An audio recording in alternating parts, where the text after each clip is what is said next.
नमस्कार। कृषि दर्शन कार्यक्रम में आप सभी किसान भाई बहनों का हार्दिक स्वागत है। किसान भाइयों, कृषि के क्षेत्र में नित्य नए बदलाव हो रहे हैं। इन्हें अपनाकर हमारे किसान भाई सफलता की नई ऊंचाइयों को छू रहे हैं। प्रत्यक्ष को प्रमाण की क्या ज़रूरत है। आज हम हैं मध्य प्रदेश के जिला बैतूल के गांव बघोली में और हमारे साथ एक ऐसे किसान हैं, इन्होंने कृषि के क्षेत्र में चहुमुखी विकास किया है। आइए उनसे मिलते हैं और सबसे पहले उनका स्वागत करते हैं। आपका कार्यक्रम में स्वागत है। धन्यवाद सर। जी, जयराम जी गायकवाड़ जी, सबसे पहले हमारे देश और प्रदेश के दर्शक जो हैं, किसान हैं, वो आपसे ये जानना चाहते हैं जी कि जो आपने चहुमुखी विकास किया है, जी इसके पहले आपने शुरुआत कहाँ से की? जी सर, मेरी तो पहले से जिज्ञासा थी कि मैं कृषि करूं, गौपालन करूं। तो जब मैं कॉलेज करके आया घर पे, तो मैंने पहले 2-3 भैंस खरीदी। उसके बाद में भैंस में थोड़ा सा प्रोडक्शन कम मिलता है, फिर कुछ गाय खरीदी। गाय खरीदने के बाद में फिर इन्हीं के वश से तैयार होकर के फिर मेरे पास में बढ़ते बढ़ते आज मेरे पास में 50-60 गौवंश है। और मैं अपने खेती का जितना चारा होता है उतना पूरा अपने गौवंशों को खिलाता हूँ। अब आपको पता है कि गौवंशों को चारा खिलाने के बाद में सुबह सुबह शाम को चारा डालेंगे तो सुबह अपने को गोबर मिल जाएगा। दुनिया में ऐसी कोई दूसरी मशीन है जो 12 घंटे में अपने कृषि यूनिट का खाद बना दे। और इससे हम लोग, गोबर में गैस होती है मीथेन गैस, इस गैस को निकालने के लिए हम लोग गोबर गैस लगाए हैं। गोबर गैस से हम लोग मावा बनाने की मशीन चलाते हैं, अपनी चारा काटने की कुट्टी मशीन चलाते हैं, जनरेटर चलाते हैं गोबर गैस से। उसके बाद में जब गोबर ठंडा हो जाता है, इसकी मीथेन गैस निकल जाती है। तो गोबर जब ठंडा हो जाता है तो इसको वर्म बड़े चाव से खाता है, केचुआ। जो अपन उसमें केचुआ बड़े चाव से खाता है।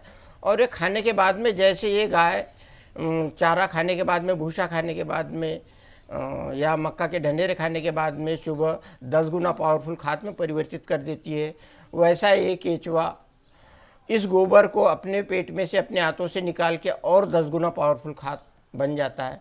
फिर अपन ने जहाँ से लिया था, जिस धरती माँ से लिया था, वहाँ पे एक गौ माता का कृषि इन्वेस्ट अपन वहीं पहुँचा देते। हमारी इसमें ऑर्गेनिक खेती हो गई। ऑर्गेनिक खेती का हो या जैविक खेती का हो या प्राकृतिक खेती का हो, तो ये ऑर्गेनिक खेती हो गई।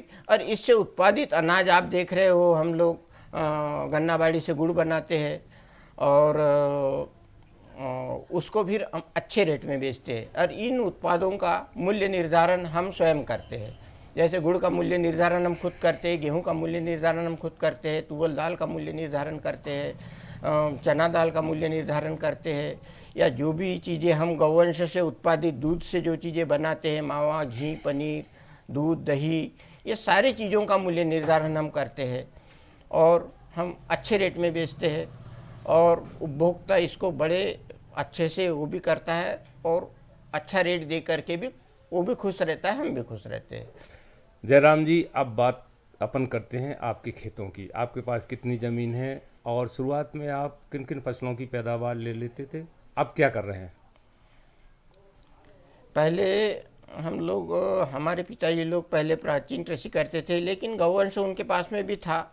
बहुत ज़्यादा रसायनों का तो उस समय उपयोग नहीं होता था। ये रासायनिक दवाइयों का उपयोग तो करीबन 25-30 वर्षों से ही हो रहा है। उसके पहले तो सारी, तो हमारे पिताजी भी सब्जी वब्जी का उत्पादन करते थे और पूरा नेचुरल तरीके से करते थे वो अधिकतर। लेकिन कुछ थोड़ा बहुत खाद वाद डाल दिया करते थे, यूरिया डाल दिया करते थे। तो आजकल वो चीज़ें हमने बंद कर दी, क्योंकि हमारे पास में प्रचुर मात्रा में गोबर रहता है, खाद रहता है, तो हम लोगों को इन चीज़ों की आवश्यकता ही नहीं पड़ती।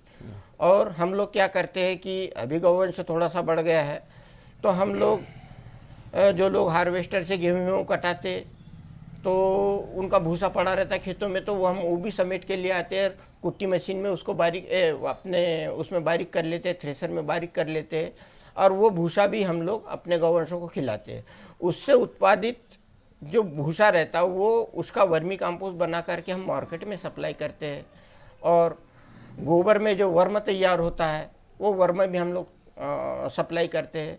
तो अनकरीबन 8-10 लाख रुपए के वर्म हम हर वर्ष सप्लाई करते हैं और 10-12 लाख रुपए का वर्मी कंपोस्ट हम हर वर्ष सप्लाई करते हैं, वर्मी केचुआ खाद। जी, किसान भाइयों, किसान अपने कृषि उत्पादन को उद्योग के रूप में कैसे परिवर्तित कर रहे हैं ये हम यहाँ देख रहे हैं।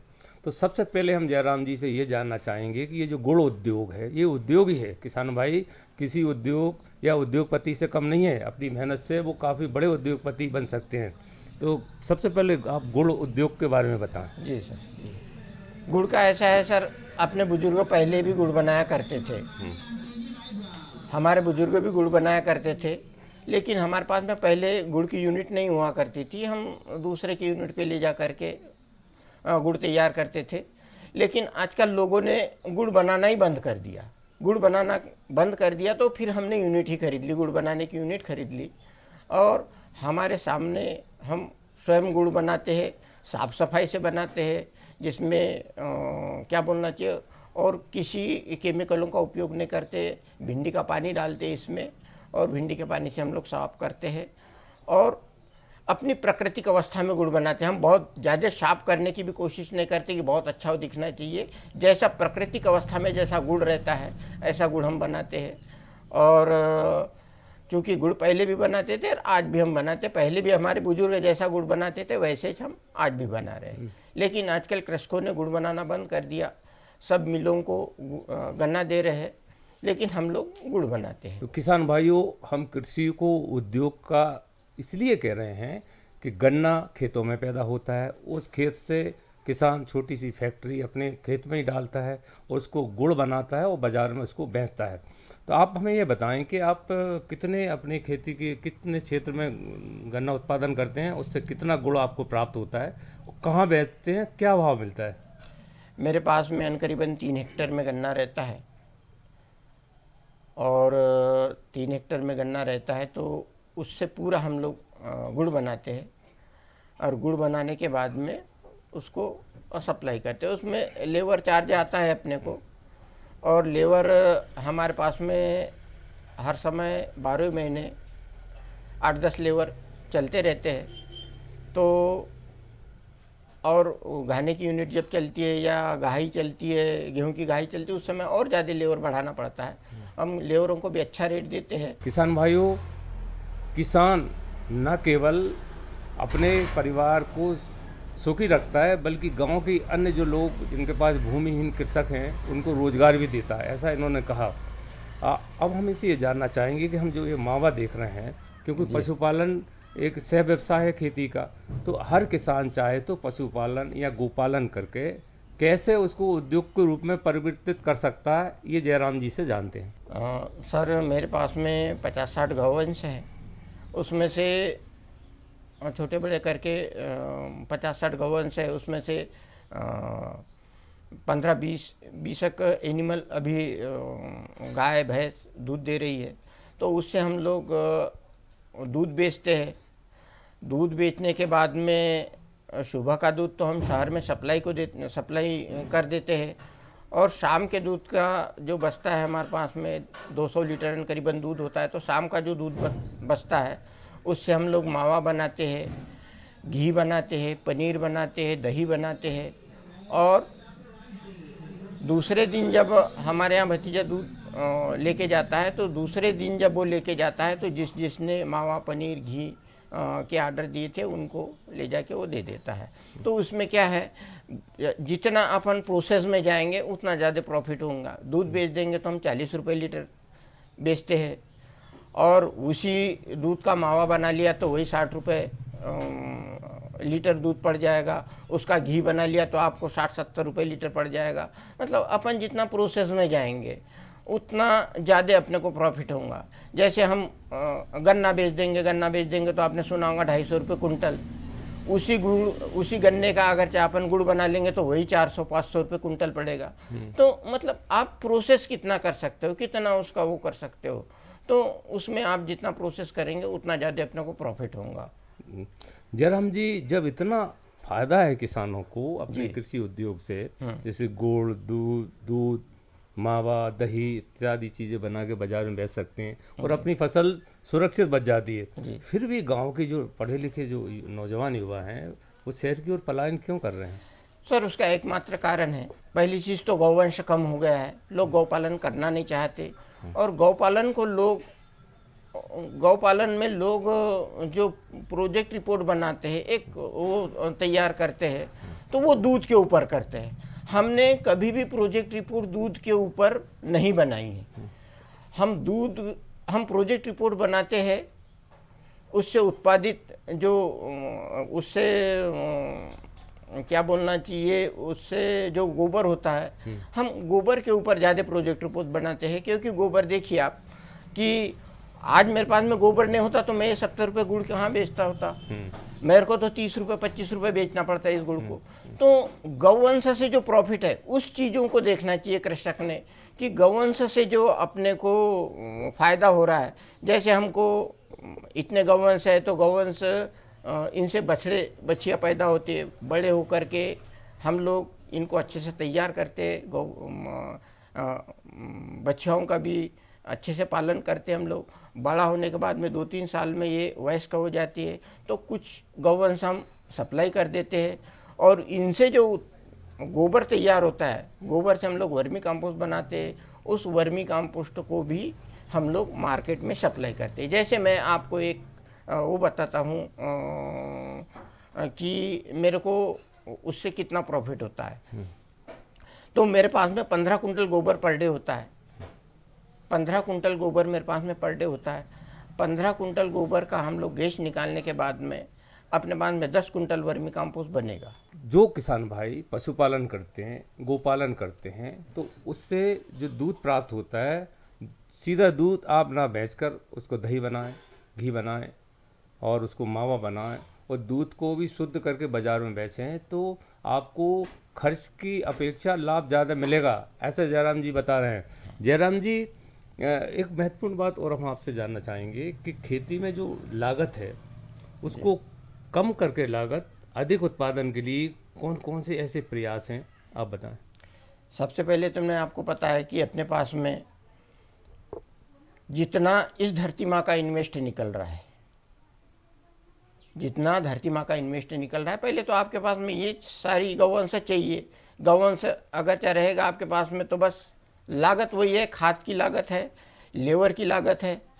और अपन ऑर्गेनिक खेती अगरचा करते हैं तो उसमें कीट व्याधियाँ भी बहुत कम होती है।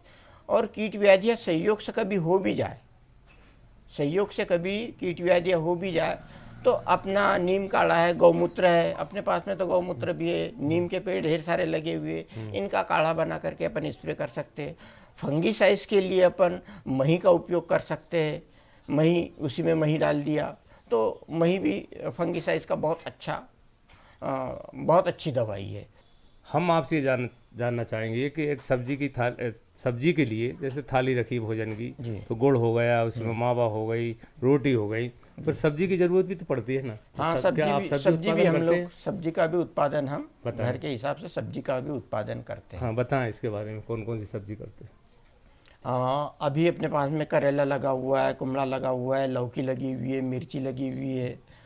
तो ये उत्पादन हम घर पे ही करते हैं हमारे उसके हिसाब से। और अधिकतर चीज़ें हम लोग, जैसे हलवा बनाएंगे तो गुड़ का बनाएंगे। अब उसमें क्या चाहिए, हलवा बनाने के लिए गुड़ चाहिए तो घर का है, घी चाहिए घर का है, अपना उसमें जो वो लगाते हैं अपन आटा जो डालते हैं वो घर का है। तो हमको 90% चीज़ें हम घर की उपयोग करते हैं। और जैसे हम लोग उपयोग करते हैं वैसी के वैसी लोगों को भी उपलब्ध कराते हैं। जैसे हम लोग अमृततुल्य अनाज का उत्पादन वो करते हैं, उपभोग करते हैं, वैसे हम लोगों को भी उसी हिसाब से देते हैं। और जो लोग हमसे आज से 15 वर्षों पहले से जो लोग हमारे उत्पादों का उपयोग करते हैं, आज भी हमारे पास में वो आते हैं और शहर से हमको वो कीमत दे करके वो उत्पाद ले जाते हैं और लाइक भी करते हैं, और लोगों को भी, आसपास के लोगों को अगले वर्ष फिर लेकर के आते हैं। तो उसमें क्या है, अधिकतर क्या बोलना चाहिए कि अधिकतर घर के वो चीज़ों का उपयोग करेंगे तो बाहर की चीज़ों कम से कम खाना पड़ता है। तो आप एक किसान परिवार हैं, आपके परिवार में कितने सदस्य हैं, क्या सर- करते हैं, उनकी पढ़ाई लिखाई क्या आपने गांव में रह के की, अब वो क्या कर रहे हैं? सर हमारे हम लोग 4 भाई है, सभी इसमें इन्वॉल्व है कृषि में। हमारे एक भाई टीचर थे, तो वो रिटायरमेंट के बाद में यहीं पे रहते हैं। और वो भी पहले पहले वो ज़्यादा वो रहते थे, ज़्यादा स्वस्थ नहीं रहते थे, लेकिन यहाँ आने के बाद में वो जब यहाँ पे सेटल हो गए तो यहाँ पे आने के बाद में वो बढ़िया स्वस्थ हो गए। वो भी थोड़ा बहुत सहयोग करते हैं। यहाँ पे उनने भी पेड़ पौधे वो लगाए हुए, उन्हीं को पानी डालते रहते दिन भर, अपने हॉबी के तौर पे वो करते रहते। और सभी बच्चे इसी में बच्चे भी को भी हम इसी में इन्वॉल्व कर रहे हैं और हम लोग भी इसी में लगे रहते हैं। जयराम जी, आपने जो अपनी सफलता के गुर हमें बताए हैं, जी क्या इस सफलता के राज, गांव भी एक परिवार होता है ना, जी क्या उनको भी बताते हैं कि भैया तुम भी गुड़ का व्यवसाय करो, मावा बनाओ, पशुपालन करो, गौ पालन करो, गन्ना लगाओ, दलहनी फसलें लगाओ, सब्जी लगाओ, ऐसा करते हैं? देखिए करते तो हैं सर, गन्ना गन्ना बहुत लोग लगाते हैं। हमारे यहाँ पहले अनकरीबन 10-12 घाने की यूनिट चला करती थी, लेकिन आजकल क्या हुआ है कि लोगों ने घाने की यूनिट बंद कर दी। अब आप एक चीज़ बताइए, हम लोग, आप एक कल्पना कीजिए कि लोग 250 रुपये किलो, 250 रुपये कुंटल लोग गन्ना बेच देते, गन्ना बेच देते। उसके ऊपर का जो बांड रहता है ना, ऊपर का बांड जिसको बोलते हैं, आप लोग क्या बोलते हैं? हम लोग बांड बोलते हैं। हम लोग उस बांड को काट करके घर पे लाते, वो सेट पे लाते, उसको बारीक करते हैं, उसको गन्ना कुट्टी मशीन में बारीक करते हैं। कुट्टी मशीन में बारीक करने के बाद में उसको गौवंशों को खिलाते हैं। गौवंशों को खिलाने के बाद में फिर मैंने आपको वही प्रोसेस बताई थी, तो गन्ना बांड का बनेगा वर्मी कंपोस्ट। गन्ना बांड, गन्ने का गाय को खाने के बाद में वर्मी कंपोस्ट बनेगा। उस वर्मी कंपोस्ट को हम लोग 700 रुपये कुंटल बेचते हैं। अब गन्ना बेचते तो हम 250 रुपये कुंटल बेचते, और गोबर बेचा हमने तो 700 रुपये कुंटल बेचा। तो ये अंतर है, कृषक में अंतर है भाई साहब। आप वो कीजिए, आप प्रोसेस की ओर जाइए, आप अच्छा क्या कर सकते हो, पूरा अपने उसमें लगन से लगे रहिए। तो मैं आपको ऐसे ढेर सारे उदाहरण बता सकता हूँ। जैसे लोग, आपको मैंने उसका भी बताया कि गेहूं का भी लोग हार्वेस्टर से कटा लेंगे और उसके बाद में उसको आग लगा देंगे। हम उसको समेट के लाएंगे, उसको गौ माता को खिलाएंगे, उससे गैस निकालेंगे, गैस निकाल कर वर्मी कंपोस्ट बनाएंगे। वर्मी कंपोस्ट बनाने के बाद में हम उसको, उस पलाली को, उस धान के पुआल को, जिसको लोग इन्वेस्ट समझते हैं, हम उसको 7 रुपये किलो बेचेंगे जी। तो ये लोगों को वो चाहिए कि अपन कितना वो कर सकते हैं, लेकिन अपने को करते रहना पड़ेगा, अपने कर्तव्यों के प्रति। जैसे आपने देखा होगा कि आज जो नौकरियां कर रहे लोग, जो व्यापार कर रहे लोग, अपने कार्य को 7 और 8 घंटे पर डे वो अपने कार्यों के प्रति वो रहते हैं। लेकिन हम कृषक लोग सीजन पे तो कर लेते हैं, लेकिन उसके बाद में 7 और 8 घंटे कार्य नहीं कर पाते। तो अपने पास में एक गौवंश अगर गौवंश रहेगा तो अपने को डेली खेत पे जाना पड़ेगा, क्योंकि उसको चारा भी डालना है, उसको पानी भी पिलाना है, उसको दूध भी लगाना है, उसका गोबर भी फेंकना है। तो गौवंश रहेगा तो अपन पूरा इन्वॉल्व रहेंगे, काम में अपन व्यस्त रहेंगे तो अपनी आमदनी भी बढ़ेगी। अगर चाहे नहीं अपन बड़ा व्यापार कर सकते तो कम से कम अपने कृषि इन्वेस्ट, अपने गौ माता को खिलाने के बाद में अपने खेती में तो डाल सकते हैं। भाई खेती को अपन माँ का दर्जा देते हैं। अब माँ का दर्जा देते हैं तो माँ का संबंध होता है सजीवता से, जीवन से। जो जीवित चीज़ है उसी को अपन माँ बोलते हैं।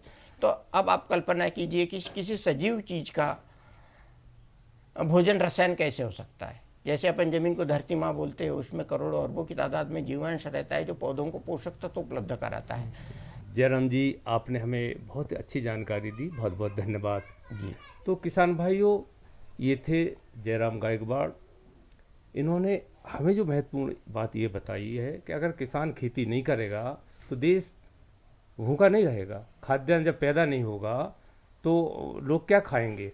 क्योंकि हम टीवी एक बार खरीद सकते हैं, मोटरसाइकिल एक बार खरीद सकते हैं, लेकिन भोजन तो प्रतिदिन करना पड़ेगा। इसलिए कृषि करना बहुत आवश्यक है।